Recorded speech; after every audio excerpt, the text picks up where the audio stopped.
To have a good harvest, one must plant good seeds and must also use the right kind of fertilizer. The carrots have grown large and firm. How good they will taste.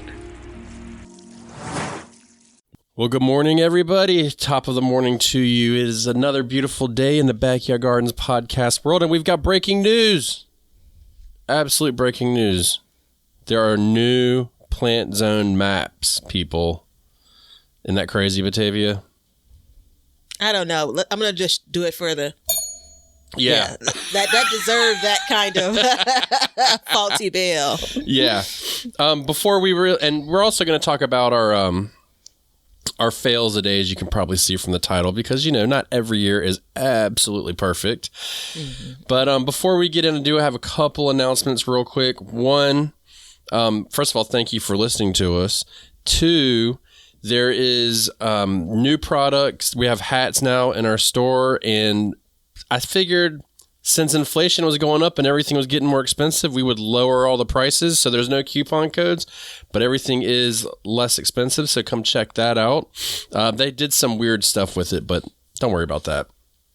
And also, if you want to become a member, you can join us on Patreon at Backyard Gardens, or you can join us through Apple subscriptions, and also Facebook at Backyard Gardens Community Garden.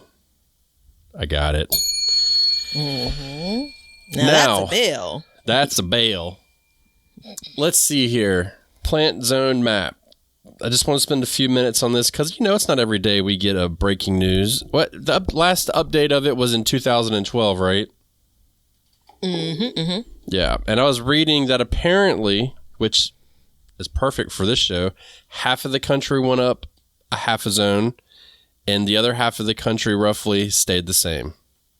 So did you change your zones, Batavia? No, I was hoping that for your OG listeners, you know this reference. I was hoping that somehow I ended up in 6B to perhaps justify my rant a couple of years ago. But no, I've remained, in 6A as an apple. And I went up to 6B. So there you go, half the country. Yeah, I don't know if that's exactly how it works when you say half the country, like one side of the country went up is what you're saying. Yeah, I don't know. Or like half of the states, like 25 states went. Anyway, you know, it's interesting because I did some poking around, and you think about this, and they've published this as of in November is when, you know, it became the latest breaking in the gardening world. But clearly we have been living in these different air quote zones for a couple of years minimally, you know, and you know, this is all an average, you know, but it's not like just as of November, you know, you are getting warmer and colder, right? Yeah. But I guess warmer in general. You know what's interesting since to me? You moved up. We moved up a zone, but last year our temperatures went below our zone, our new zone. And that just goes to show that averages aren't the end all to be all. Yeah, it's a single year. Yeah. Mm-hmm. And, you know, and so if you have something and it's like, it can live in 8A, and then you get down to 7B temperatures one night, guess what? That could be lights out. Mm-hmm. So, I mean, there is that. And, I mean, let's be complete. And we've done a show on this. You can go check it out. I think it was a couple months ago. I don't know when it was, but, the zones don't really make a flip about growing food. It just doesn't matter. What matters is your first and last frost date, which I imagine we should probably keep an eye on because they will probably change to an extent, but also your day-to-day weather. That's what really matters. Unless you're growing flowers and perennials and stuff like that, then... So my first frost date shifted. So it was like the 28th or 29th of October. And last year, so coming into this year when I searched for it, it's now November 1st. Now we got our first frost like a day before, in which, you know, it's all, you know, the same. I'll add on to the idea of perennial. So there's some things that, you know, are vegetables that are perennial or herbs. You know, so you'll hear some people say things like, oh, this is supposed to be perennial in my area, right? You remember how I talked about oregano? And I planted it in a not ideal place because I didn't realize it would return. Right. You know, there are people that are in lower zones that oregano doesn't return year over year for them. You know, so I think that there are a handful of crops where that matters, but I think absolutely more importantly, it is your first and last frost date, those average dates, and it is the temperatures surrounding those dates. I saw someone in Minnesota who's in zone 3, and they talked about having their average first frost like in September. She literally still had tomatoes. Yeah. Because they've had 50 degrees to 80 degrees. She protected them for that period of time, but they've had between 50 and 80 degree temps since that first frost. You know, Yeah. like, so those are the things that if that's normal for them, those are the things that are critical to understanding your garden. So they no need to do a mad dash to pull those things out, similar to what your experience is sometimes, if you can get over the hump. Well, I mean, So, yeah, we had a frost, and then we've been in the 80s and 70s and 50s, and at night, maybe we've gotten the 40s a couple times. So, it's like we had to make it through that one frost. But then after that, and not everything got bit by it. It wasn't even that bad of a frost. Yeah. So I'm actually, Now, as you speak, I'm trying to look up the latest published frost date for my area, and I'm having a hard time. But go ahead. okay. As you search the internet, go to the black net. Is the dark net, the dark web? Dark web, yeah. Clearly, I've not been there. That's so I was looking at this up recently, and it's just not about the whatever that CODIS temp is. It's about how much heat. So I had this. I think it was in my last full garden tour on YouTube. I gave an update on a single tomato that in my beginning of September garden tour, I said, all right, it's a flower. Let's see if this gets a chance. Maybe it was like the bud of a tomato. Let's see if this gets a chance to produce. So then 2 months later, it was a tomato, smaller than that variety was supposed to produce, but rock solid, hard as a rock, and green, right? And so 2 months seems like a long time to not produce something, right? Yeah. But when you look at my temperatures for those 2 months, September to October, there was just not enough heat, not enough days above probably that 50 to 60 degree mark consistently for that thing to do anything other than what it did. I took it off as a green tomato, and it's on my dining room table ripening now. I just found something that was interesting. I went to plantmaps.com, plantmaps.com. And one thing I've noticed through all of this late breaking, world earth shattering gardening news that we've brought to you today, because we're so awesome, is nobody has their maps and websites updated to the new map yet, right? Which is fine.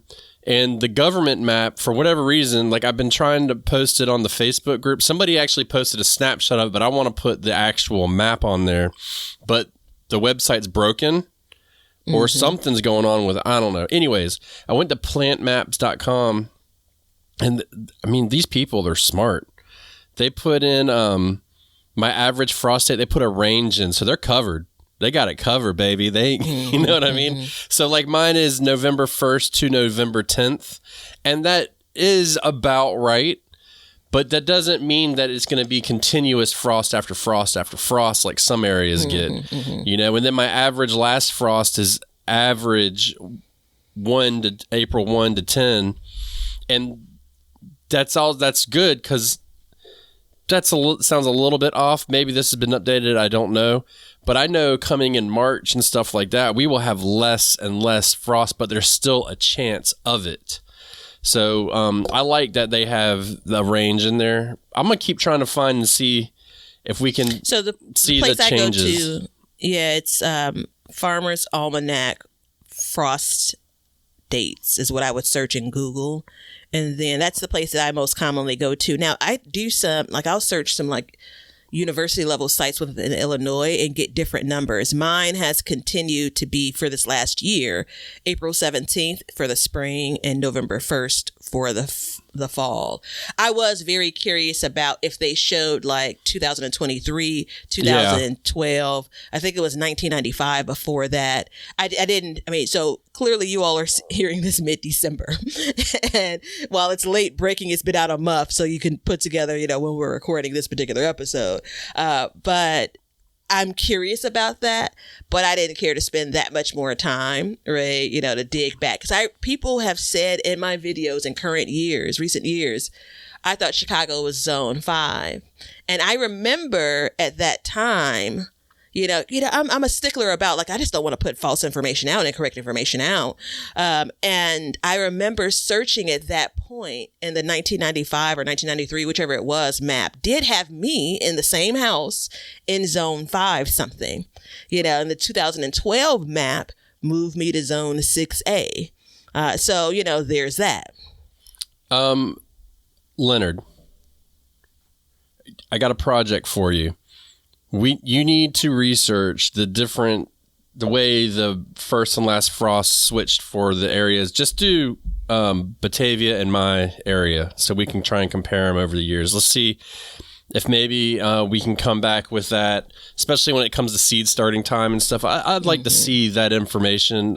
It's going to clearly take a little bit of digging. But I think we can do it, because I do know that Leonard is pretty good at doing like spreadsheets and stuff. So he may be able to come up with some kind of 10-year average or something. It might be a little bit more research than we want to do, but I think it would be interesting to see how this stuff has changed over the years. Because I know, like I said, even though I went up a zone, well, half a zone, I'll start partying when I get to 9. 8B and 8A, I mean, it's whatever, man.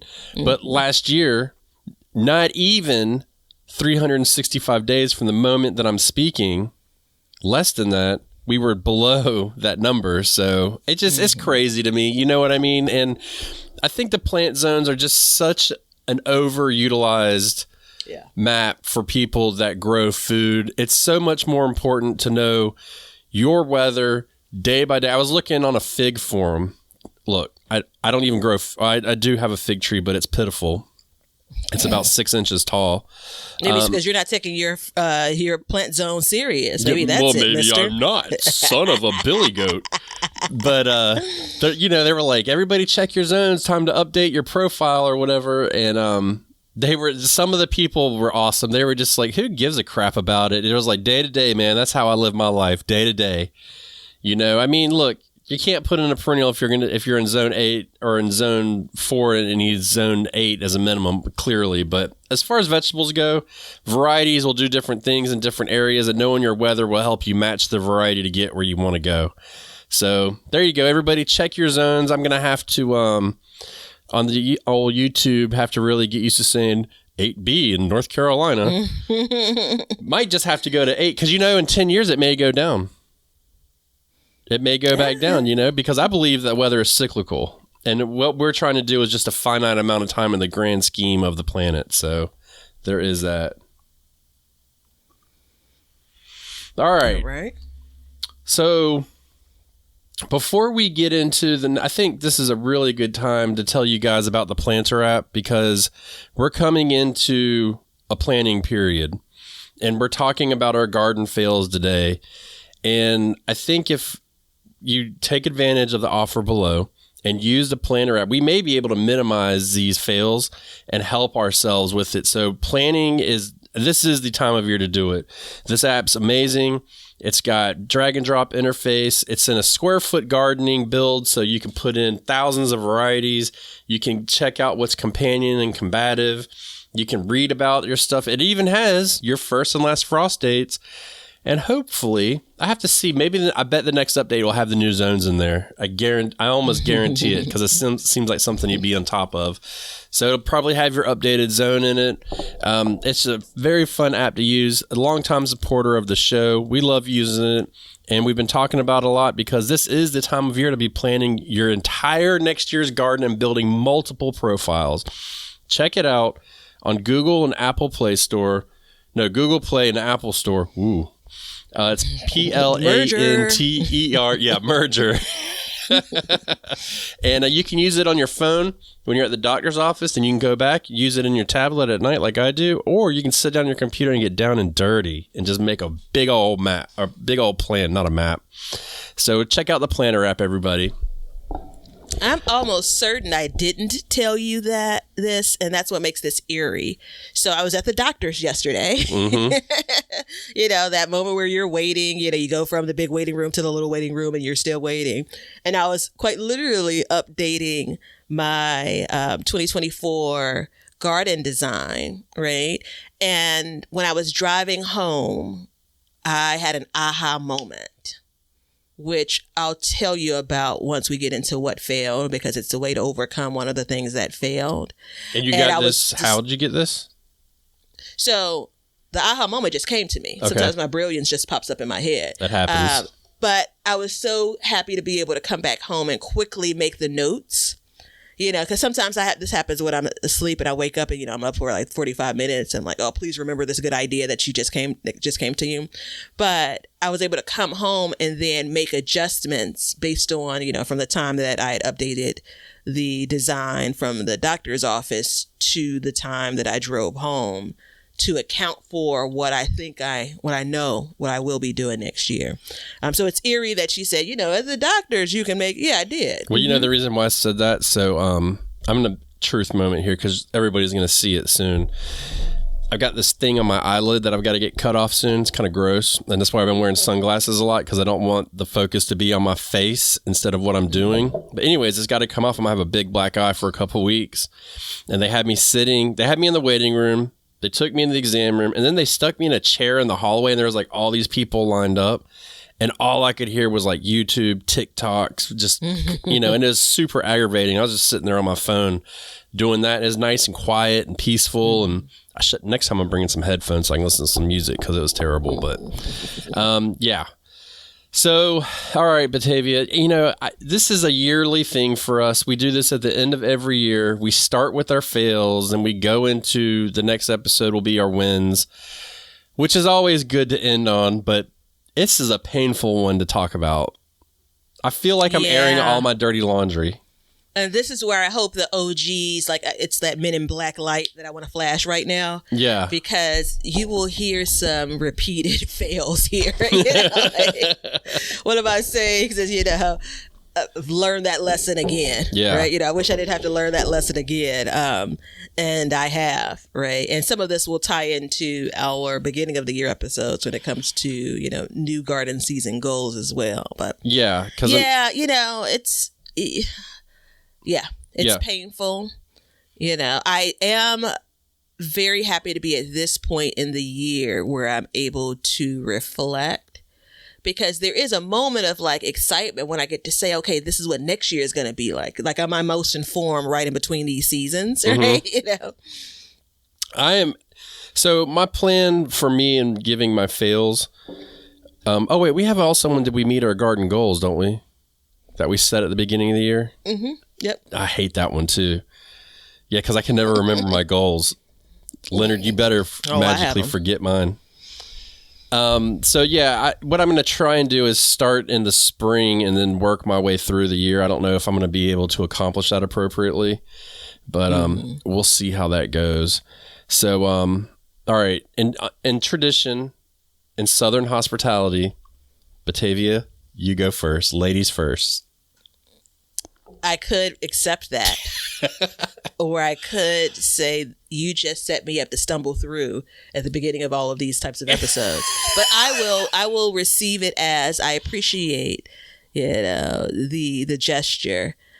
So my first fail, and I could join you and say, let's start in the spring, but I failed all throughout the year with this. It started in the spring. I love right? it. I love it. Seed starting. Oh, I was going to guess it, but I guess I would have been wrong. Yeah. Well, you knew that was one of them. You just didn't know if I would have that as the first, right? I have one that I know that you're going to say, but I'm going to hold off.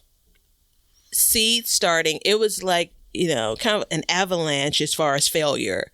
Right. So I started a lot of things in my garden, and looking back, there are probably 10 different vegetables that I just didn't get done. Like, I didn't plant as much or plant at all, but there are a bunch more. Like, all of my tomatoes, I started from seed. All of my peppers, except the one pepper transplant that I bought that, didn't perform well. But I had, I don't know, probably 70, 80 pounds of peppers if I had to guess. How did you plant all your peppers? If you bought a pepper?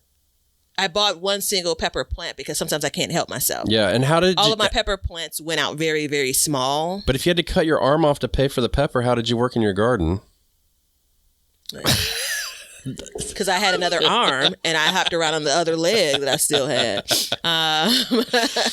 So, I finally got kale, started, and this is separate and apart from the seeds that, brassicas that I struggle starting with. That's not even on my fail list, right? Just one more year of struggling. I'm talking about starting peppers and tomatoes. I think maybe in April I started them. Yeah. Right. So I came out of the gate in January with starting lettuce way too early. Then I got to starting some other plants, some brassicas that didn't do well. And February into March is really when I should be starting seeds in earnest. And for a number of different reasons, unrelated to the garden, actually, I stumbled through that.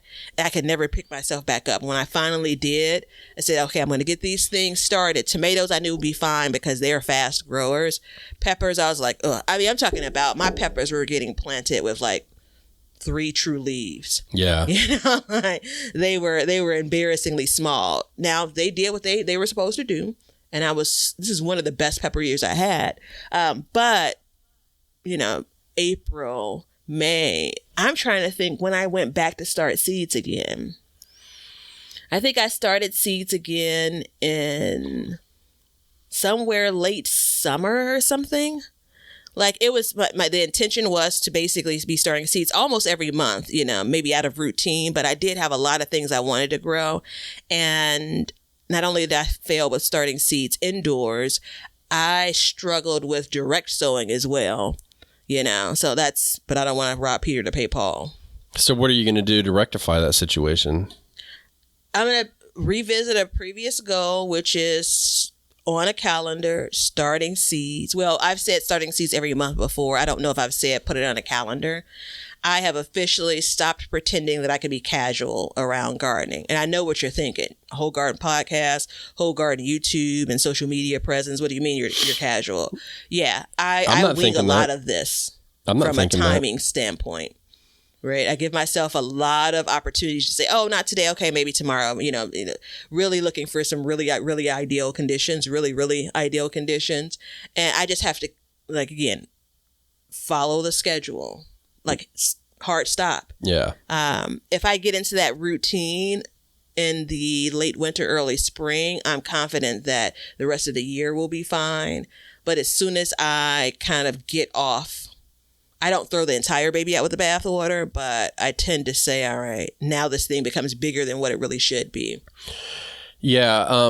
So first of all, I wasn't judging you for being your term casual that you use. I don't. I didn't take it that way. Huh? I didn't take it that way. Yeah, because I mean, the thing is, and I firmly believe this. Everybody's garden is their. I don't care if you have 50 YouTube channels and all that stuff. Like, it's your garden. You do what you want in it when you want to do it. So, I respect that. But I got you, boo. I got you. This is your year. Okay. Thank you. That's all I'm gonna say. This is your year, 2024. Batavia it's just gonna be amazing for her. I can feel it. And by the way, I got to tell you, I like your hat today. Oh, thank you. Make me wish I had one on. Yeah, I feel kind of sporty / cool, I could roll up. You look cool. And yeah, the young folks would stop and listen to what I have to say. Yeah. So yeah, that's definitely. I used to work. I've had this hat forever. I used to work with a lady, and she saw me. We were good friends. She saw me, and she's like, "You think you're cool, don't you?" I'm like, "Yep." Mm-hmm. So I'm glad that it still radiates from me. Still radiates. Yeah, I don't even want to talk about this anymore. But my first fail this year was my onions. So. When I planted them, and if you've watched my YouTube channel, because I've talked about it, but if you haven't, well, first of all, you should. But I planted my garlic in the front row and my onions behind it, and my garlic outgrew my onions and shaded my onions, so I didn't end up getting as big of onions as I would have liked. Mm-hmm. And it doesn't seem like it would be that big a deal, but when you think about it, onions stay in the ground here for 7 months. And that's a lot of wasted time. You know what I mean? Wasted time and effort. So, and I mean, I got onions. I planted 96 onions last year, and I probably harvested 85, but they were not large onions like they should be. You know, we're talking, these should be half a pound to a pound onions for what we're growing. Mm-hmm. And it was, you know, as I was looking at it, two things happened with the onions. One, I definitely shaded them out. But the other thing was I let the weeds kind of get out of control. It was like, it's crazy. And this is kind of, you know, all of this will kind of tie, everything in gardening ties back to these zone maps and weather and stuff like that. But in the winter time, it's not that big a deal because there's not a lot of weeds growing and stuff like that. But man, I'm telling you, there was like a time in the year when like, bam, all of a sudden I just had weed pressure like come out of the woodworks, and I could not keep up with it because my onions were starting to bulb, and I was like hesitant to pull up weeds around them and disturb the roots and stuff like that. So I definitely, it wasn't a total failure, but it was pretty damn close. It just wasn't what I expected and what I wanted to come out of my garden. So this year I did the exact opposite. Is I planted the garlic out back, or in the back row, and because I want to plant them in the same, I want to keep the family together. And I put the onions in front, but I'm also going to succession sow the onions this year. So I put one row of onions in already at the same time I planted. And then as those grow and the next crop comes out, I'll put the next row of onions in, and as the next, and so on and so forth until I'm done. And I grow them all in one bed for right now. But if that makes a difference, then I'll know that was the true, I think is a multi-process failure on my part. It was shading and weeds.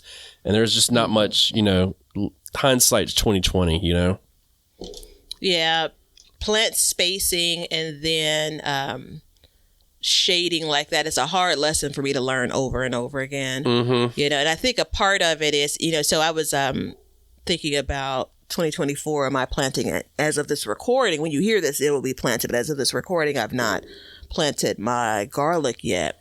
And so I was watching your recent video when you were planting, and I was like, wait, what was the thing that he did that he shouldn't have done? He said he didn't want to do earlier, and then you ended up going over in the video, thankfully. And so, because I wasn't planning on planting garlic and onions together until you and I were talking about it again, because that's what you did earlier in the year. And then later on, I was like, wait, what was the mistake that he said he made? Because I don't want to do that again. And so I'm glad that you came back around and mentioned it in your video, but also here. Those things, it's kind of like, that's like, better, but something happens and you don't end up doing better. Yeah. So I get it. It happens. All right. My next one, and I hinted at this, was direct sowing summer crops. So I'm kind of an all or nothing kind of gal. So splitting. So I've done, long and short of it, I've had a garden every year since 2008. 2019 is when my garden evolved into what it is today as far as size, right?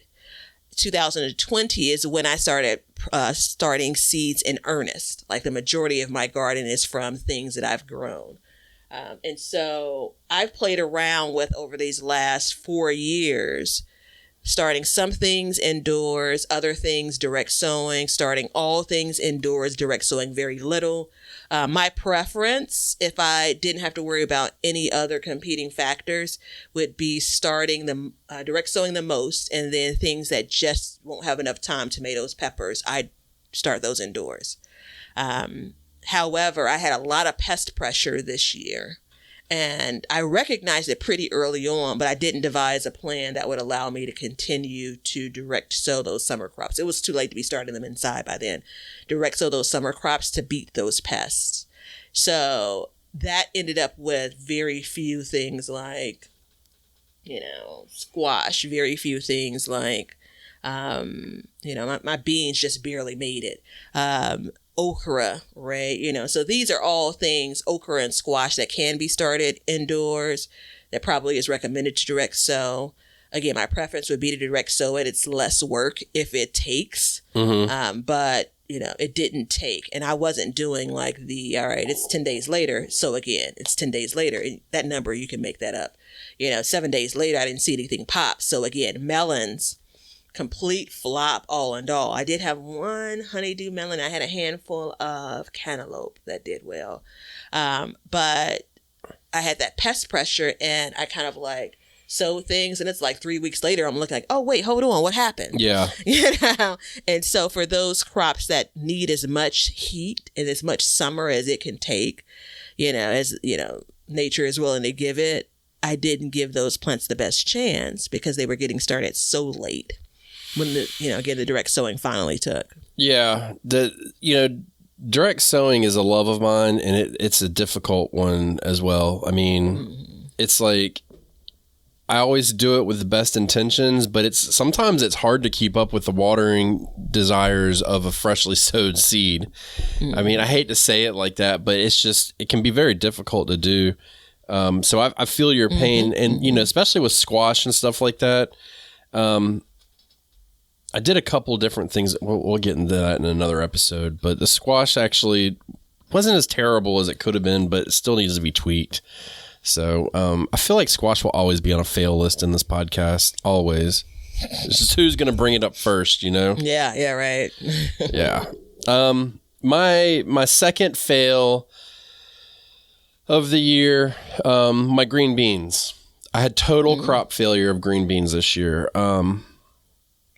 I noticed that I was getting a wilt, and I'm pretty sure just based on simple research, I got fusarium wilt on my green beans, and it was a little, I don't know, I was real nonchalant about it because I was like, well, one plant's going, and then another plant went, and then another one went, and then the other ones were doing good, and I don't know how it occurred. What I'm assuming is I was kind of late to the game on treating for my Japanese beetles because they every year they attack them. And I was just I was wrapped up in a lot of different things this year, and I didn't get to treating them as fast. And I think what happened is they ended up spreading the disease to the plant because that's one of the things with pests is they will, they can spread disease, and you've always heard that. But I mean, I got pretty decimated this year, and I've had the same amount of pressure every year, but this one was a little bit worse, and it just kind of occurred. But I never went out and replanted. I just kind of watched it and basically just watched a slow death of the entire trellis. So I think what I'm going to do is I have to tell myself next year, like, the Japanese beetles are coming, spray the neem oil, take care of them, get rid of them. I have to remember not to plant. I probably won't plant green beans on that trellis for a couple years, but luckily I have an abnormal amount of green bean or trellises in my garden. So it shouldn't be that much of an issue, but it's one of those things where you want to, I look back at it and I was like, I don't even know what I was thinking. Like, why did I not try and do that? Because I eliminated a huge portion of my canning for the year. Green beans are something that we depend upon pretty heavily for our preservation needs. And by the time I was done canning all of my tomatoes, I never had time to come back. And usually it's like you can your tomatoes and then I go into canning green beans. And then after that, it's kind of like, what's next? What else am I going to can? And this year I skipped that whole period of green beans, which actually worked out because I ran out of cans because I had canned so many tomatoes and stuff like that. So it wasn't terrible, on the aspect of buying more jars, but at the same time, like, I would love to have some green beans that we could have. And I probably picked maybe a handful this year. But at the same time, I kind of had my hands full, because I'm adjusting to having the size garden that I'm having, and I expanded this year as well. So also doing that, but that was definitely a fail on my part, and it's just a stupid fail that could have been avoided more than likely. I mean, they could have gotten fusarium wilt either way, but I just can't help but think that, like, of all the years I've heard, like, pests will spread disease, and then as bad as they were, there they go. You know what I mean? Yeah. So it had to be what it was. So the third one for me would be, and I've covered this in YouTube world, so the visual is also there for those that have checked out that video. But I enjoy talking about this with you because you're able to pour into me a thing that maybe I haven't even considered yet. Yeah. About, how do you get over that hump? New garden spaces. So you talked about how you expanded further this season, and no, I expanded further at the end of the season. Yeah, that's important. Last season going. Well, you just expanded further, but just last year you created new beds too, right? No, I was fixing old beds. Okay, so this is the lesson that you relearn. You got to give brand new garden spaces some time to become the garden space that you want it to be. Yeah. Sometimes out of the gate, you have success. Sometimes you don't. So in 2019, when I erected, I always feel like I'm overstating when I said build. So the metal garden beds in the front yard, when I assembled them is probably the proper term. I got dirt loaded into them, and I felt like they produced really well that year and then into the following year. So these are brand new garden beds, brand new soil and compost, and they kicked butt, right? And so I wasn't fooled by that because that same time I built that 4x4 bed, wooden bed in the backyard, and it stumbled for a couple of years. So I recognize again, new spaces sometimes don't yield what you want. Sometimes you have to work at it. Right. And so those two narrow garden beds that I talked about them that entire winter until I built them last year. So 2022, the spring. Right. Dug out the soil. And so this is the second year I've been growing in them. And they have just kind of been like, limping along, right? There's some things that do better than others, right? The placement of the bed is a little bit odd, because they're sitting inside of those other two longer beds. Right. So there's definitely some sun, and literally the beds are shading this, the taller metal beds are shading these little bitty dugouts or digouts that I've made. And luckily I've not, depended on those spaces as much, but they also have contributed to, I wanted to basically grow things up the trellis from there, and that didn't quite work out, so I think it's just that, again, reminder that no matter how well other parts of your garden, is doing, when you introduce something new, you got to be conscious of what may or may not work there. Yeah. Right. And so it almost feels like, it's new soil. It should thrive. It doesn't have any of the pressures that you had, growing previously. No, just, all new soil isn't good soil, whatever's already in that native soil. Because again, it's not a fresh bed that has all brand new soil. There's soil, like the original soil that was underneath my grass is primarily that's inside these little narrow beds. So I'm almost growing in the earth, if you will. So I'm now actually torn next year to kind of treat it as a, almost nice to have, like if things do well, they do well, or versus like, counting on it again. It's almost a space where I feel like, don't bet your bottom dollar on that one, Yeah, I've got that t-shirt, you know what I mean? I wear it with pride. I mean, you know my struggle with the wild garden. So, and that's why I pointed out that it was important that we made it clear that I did not expand my garden in the beginning of the year, but waited until the season was over. Because I had a lot of questions in the beginning, like, are you going to expand your garden in the beginning of the season? I was like, no, I'm not. And I wanted to see how things would grow, how they would do. And when I was happy with them, then I decided that I would kind of go on. And that's exactly what I've done. So, I added 2 more garden beds this year, or this fall. But that was a big thing is I really, and next year I probably will not add anything else. I want to see. So it's kind of, it does take time. And in my experience, it's actually the opposite. Is the first year is banger because I got fresh, clean soil, never been used. Everything's good. And then it's the years after trying to keep it going, keep it upright, keep it replenished and healthy and happy. That's the problem I have. But yeah, and I've been tempted. So again, remember the difference is primarily, so these beds are so low, and as I talk about this, I've been tempted because I still have the material to build them up. So the first year, it was literally a landscape timber, which meant it's like 2 inches, 3 inches of fresh soil. Everything else is the earth underneath, you know. So again, my lawn that I've worked up a bit, right? But that's never grown anything since this house has been built, but grass, right? Right. And it was dormant for the years I had it covered. I'm starting to bang on stuff. I'm starting to get yeah, you're getting a little excited. Yeah.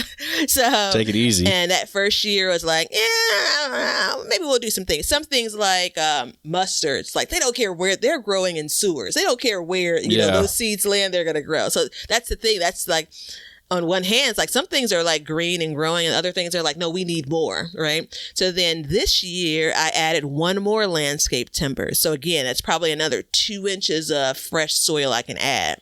So now maybe I'm at 4 inches, right? You know, but still, once those roots get down, it's still that soil that was already there. Yeah. You know, so I'm tempted to, again, one, you know, because the space is so narrow, I'm literally talking about, you know, an 8-foot by 18-inch space on either side. So they're 2, I even struggle calling them beds, right? You know, right. These 2 beds are 1 foot by, or 8 feet by 1.5 feet, right? You know, so I'm thinking about, and it's not even a project. It's literally screwing in a couple landscape timbers to, again, give it more height, to also compete with the bed that sits.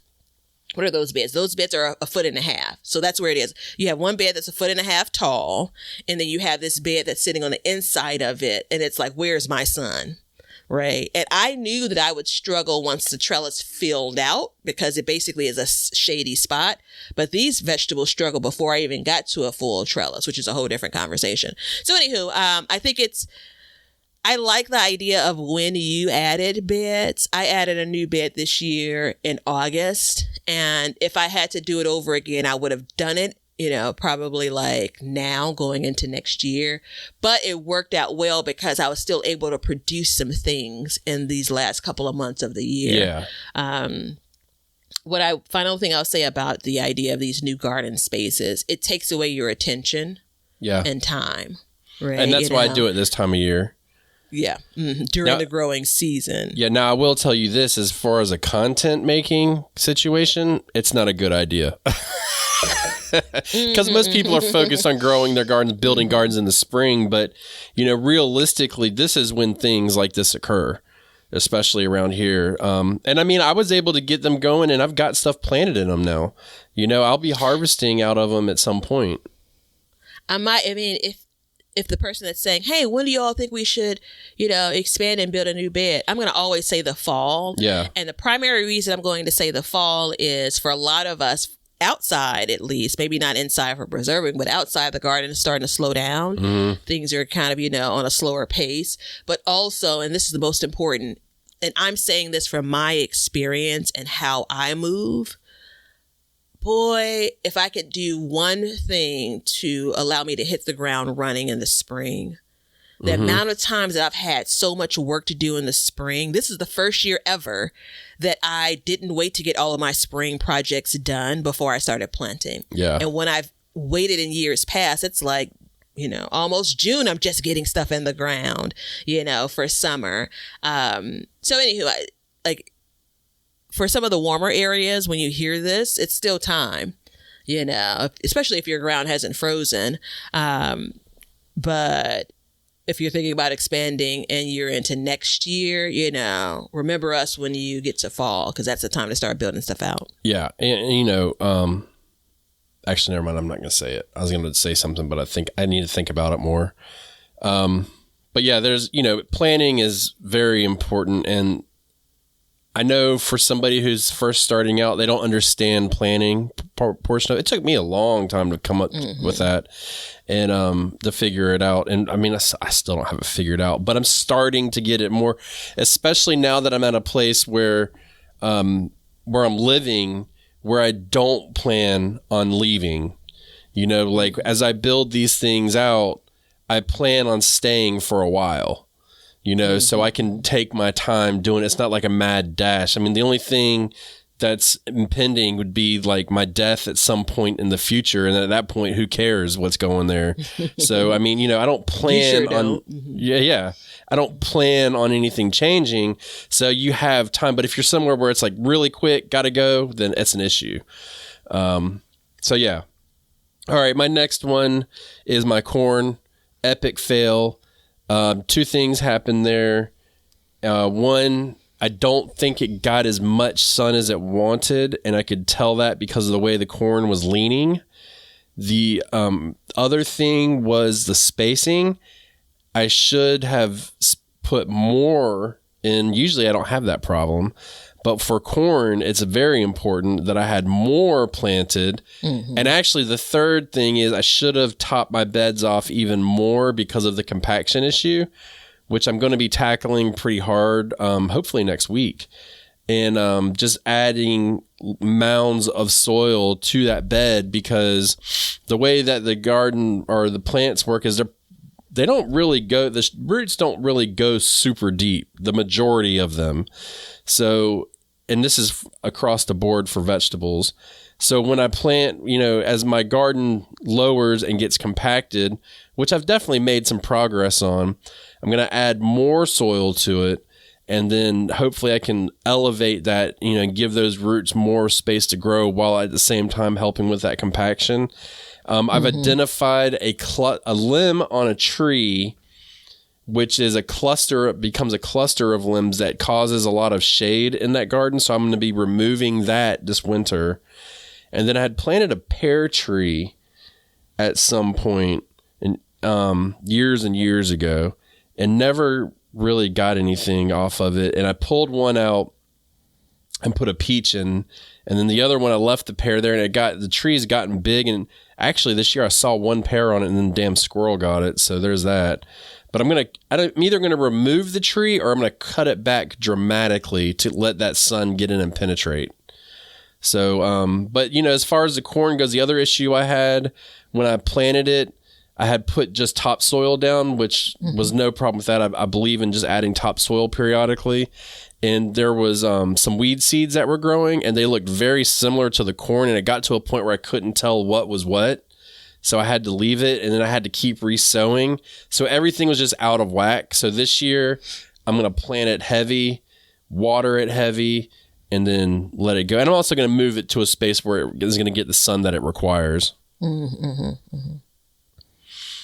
It's a reminder of how a lot of our garden spaces have different sun displays, I guess I'd say, you know. So yeah. I'm looking now at a dark backyard. Well, I'm not actually looking at it compared to a sunny front yard. Yeah. So my number 4, and I'll spend just a minute here, is trellising. Again, so these are tied in together. Everything I described for the previous fail with those narrow beds greatly impacted my year 3 of a pretty empty trellis, which, year 2, excuse me. So 2019, full trellis, 2020, full trellis, 2021. Oh, it's so beautiful. And more importantly, it's producing, right? 2022 and 2023, womp, womp. You know? And I'm vertical growing is important to my style of growing, my garden design, and it failed. And so I met the main vertical trellis, or the trellis is the cattle panel in the front yard. But that wasn't enough. I had to fail with the very first garden bed in the front yard, where it did a poor job, you know, with the beans and cucumbers I had. And then I met both of those in my backyard makeshift trellis that I had beans. It did the job of growing and producing beans, but it was just in the tightest spot ever in my garden. Yeah. And it was so difficult to stay on top of something like beans that produce so quickly once it started going wild. So the trellis itself was a good idea. The placement was not. Yeah. So happens. and I know the adjustments to make going into next year. So mine is, and I'm actually going to wrap up 2 in 1 here. Mm-hmm. So it's my broccoli this fall, and then part of my potatoes in the spring. And there's a common factor here. So what I noticed with my potatoes, I got a good potato harvest. So my son had a potato bed and I had a potato bed. My potato bed did better than his potato bed, unfortunately. I would love to have had it the other way. And this kind of goes into it as well. So I noticed on my potato bed that the plants were getting eaten, and I couldn't see what it was. And I also noticed that my broccoli was wilting and couldn't figure out what was going on. So come to find out, the potatoes, I ended up seeing that there was ants on them, and fire ants. And now I've read on the internet that fire ant or ants in the garden are a good thing. They create pathways for water, open it up, all that stuff. So you don't really want to mess with them. But I noticed that the potato would fall over, whatever, they chew through the stem. And then come to find out, I go through my broccoli. I originally thought I'd overwatered my broccoli because it was really hot and I didn't set my timer back. I even went on YouTube and talked about it. And then I saw a plant that was just dying back. And so I pulled it up and there was like no roots whatsoever. But guess what was in the soil right there? Ants. And I am convinced now that the people that talk about ants don't deal with fire ants, because if you stuck your hand in a garden bed full of fire ants, you would not like it, first of all. But second of all, I think they're eating the roots on my plants. I am convinced of it. I'm convinced because they were just all over the potatoes. So I actually sprayed neem oil on them, and I think I knocked them back enough in my garden bed for the potatoes, but not my son's garden bed, so it kind of caused a little bit of an issue because I didn't know what was going on. But I think moving forward, I am going to investigate a way to remedy them and get them out of my garden beds starting now, because it's a common factor. So at this point, if I'm lucky, I'll get 3 heads of broccoli out of the 21 that I planted. That's a total failure. The only reason why they're in the ground is because I don't care, because I pull them up at some point and just let that bed rest. But that's not acceptable. So we've got to figure out a way around that. And I just think, and I've talked to a couple people. There's a couple people in the more southern regions of the United States in the Facebook group that I was talking to about, and they think that's the same thing, that fire ants or ants in general, but specifically fire ants in this are just not as good as people think. Anything in high concentrations can be bad. Yeah. So that's, kind of the whole shebang there. The saying too many of a thing. Yeah. So I'm going to go ahead and move to my final one. And then I do want to take 2 minutes before we wrap up on the theme that you all may have picked up on, but that I clearly can see as we walk through this. And this is the reason why these kind of episodes are important, I feel. Transitioning from season to season. Yeah.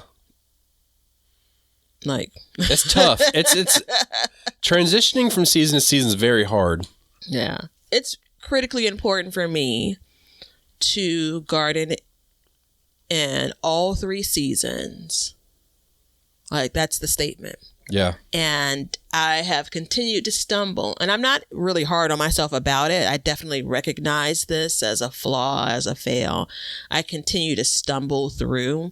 So a prime example, and I shared this in my video, I pulled garlic out of a 4x4 bed sometime in July. I replanted that bed at the end of October. Yeah. It's tough. That's not by design. That wasn't the plan. Yeah. Right. I talked about when I pulled the garlic, what I was going to plant next. And I just never got back to it. I pulled its sister bed, the potatoes out of its sister bed in August. So July garlic came out, August potatoes came out, and neither of those beds were touched again until the end of October. There's so much opportunity that was missed there. But that ties into some of the other things that I noted as a fail here as well. And that doesn't mean that every single garden bed needs to have something growing in it all of the time. That doesn't mean that. But what did I just say when I opened up with this one? I want to be growing as much as I can in these spaces. Yeah. So yeah, that every time I walked outside and I looked at that bed like, Yeah, it's tough, and transitioning from season to season is an art. It's a true art. And in the gardening world, I mean, anybody can grow a tomato, but can you go from growing tomatoes to growing lettuce without it bolting? I think that's the true art that comes to it, keeping the things alive and then timing the harvest to the right time. I think that's when you start putting things together. I think it makes a big difference, and it takes a lot of practice. And unfortunately, you don't get a whole lot of chances at it, especially if you're buying seedlings. If you're growing seedlings, you got some chances, but it can get real expensive fast buying seedlings, especially in 2023. Who knows what's going to be in 24? So, look, I feel your pain. Now, we do need to do a Spotify question of the day. And the question of the day, I cannot find the original question, but I remember it mostly. So I do apologize whoever wrote it, but we're going to give you an answer. They wrote something to the effect of, I've looked forever too, is why is it that every time you do your garden podcast, you talk about vegetables, but you talk about flowers as if they're evil? And we don't focus on flowers, stuff like that is what I got out of it. Did that say, Ben, why do you? No, it was, why don't we spend more time talking about flowers? You want to go with that one? Flowers are my first love. And I actually don't think they're as difficult as young Ben thinks they are. And that could just be because of, the number of years I've been growing them, right? Yeah. And really very intentionally, right? Or just the joy they bring me. I don't know. It's, the backyard gardens world, it's food first, if I'm just very, very frank. Yeah. I'm not offended by the question whatsoever. I'm not either. I do think that now that the person brings it up, that flowers, they play such a small world in our dialogue. I mean, how about the answer is, yeah, you're right, and I'm not sure. Yeah. Well, I can tell you that I think that flowers are beautiful and they are important. They definitely have a place. But as far as the gardening world goes, in my opinion, and when this podcast was started, food focused was what it was, because providing for yourself and your families and learning about where your food comes from, I felt and still feel and will always feel like it is very, very important. That being said, I think that flowers play a vital role in all of it too, be it a marigold, a sunflower, or whatever, they provide things to help your garden. You know what I mean? And so I think that the Backyard Gardens platform was always built on the idea of food first. And I know, and we've talked about flowers before, and it seemed like people didn't really want to listen as much. So that's kind of what drives the way we talk about it. But and the thing is where Batavia grows and I grow, there is a total difference in flowers that we can grow. I can grow stuff down here that she could only dream about growing, and vice versa, for that matter. I know in colder climates, it's a lot more forgiving to grow because, it gets so hot. It's my dad was outside. He came down and he was helping me do something, and when I cut wood, I have a little table I pull out in front of my garage, and he's standing out there cutting wood. We're in the backyard working, but we're cutting wood in the front. And I told him, I said, Dad, you got about an hour and it's going to get really hot. We need to stop. This is the summer. And he's like, no, it'll be all right. He's standing out front cutting wood, and he's like, damn, son, it's like Africa hot out here. I can't stand here and do this. And my front yard is so hot. For some reason, I had to pull all the plants out and go to a more tropical planting for that, so we could have them survive. So that's something that, we have to deal with. And, I think that flowers, flowers are just vital, but I think food is important because that's what we, sustain off of. I hope you're embellishing your memories embellishing the question. Like, it's a part of it you said was like that we talk about them as if they're evil. That's never there was something like that, but yeah, I've never. It was something like that where it was. I think evil was in it, and I don't ever remember talking about it like it was evil, but I remember talking at one point like it was easy years and years and years ago. And then as I got more into it, I was like, hold up, this is when the zones and stuff really kick into high gear, and you've got to know your zones. And a lot of the problems I've had too is I'll buy flowers and they're not meant for our zones. Like the gardening centers sell them mislabeled or embellish the label, and then you plant them and they look good and then they just don't come back, They're labeled as perennial on a good year when you might have a zone 9 year when really you're in zone 8A. Yeah. That's happened a lot. And there's actually a really big plant nursery here, an independent one, that is famous for selling plants that they have no business selling. And it was unfortunate. They have a 50% off sale. So, we go up there every year and try and buy stuff. And they had one plant that, it was an eye catcher. It was a trumpet plant, and they all had their trumpet flowers on there. They were big, and good and damn well it's going to be a tough go through the winter for them, And I was like, my wife was like, Kelly, she was like, let's get one. I'm like, I ain't touching that thing with a 10-foot pole, man. You might as well. I'd get more joy out of burning my $20 than buying that and putting it in the ground. So, it's always one of those things, but no, I think, flowers are important, and maybe we'll do an episode in the future about them. We'll let Batavia take the reins on that one because I'm along for the ride with that. Yeah. I might be able to tell y'all about wildflowers soon, though. We'll see. So, anything else? No? Okay. I don't think so. So, if you guys want to leave a question, you can feel free to do so on Spotify. If you want to leave on any other platform we have, it can be Facebook, it can be Sandy Bottom Homestead on YouTube or Be Better Gardens on YouTube. Just let us know, and you can even put Spotify question. That'll trigger us to look at it, and remember to put it on the show. We would love to have it. We enjoy answering your questions of any type, even feedback. We'll talk about it. That being said, know your zones, everybody, because they're not important.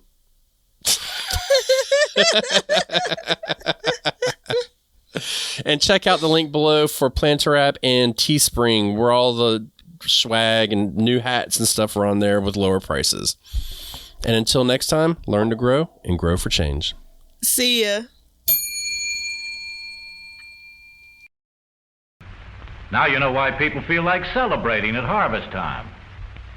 All over the world, people have feasting and good times when the crops have been gathered in.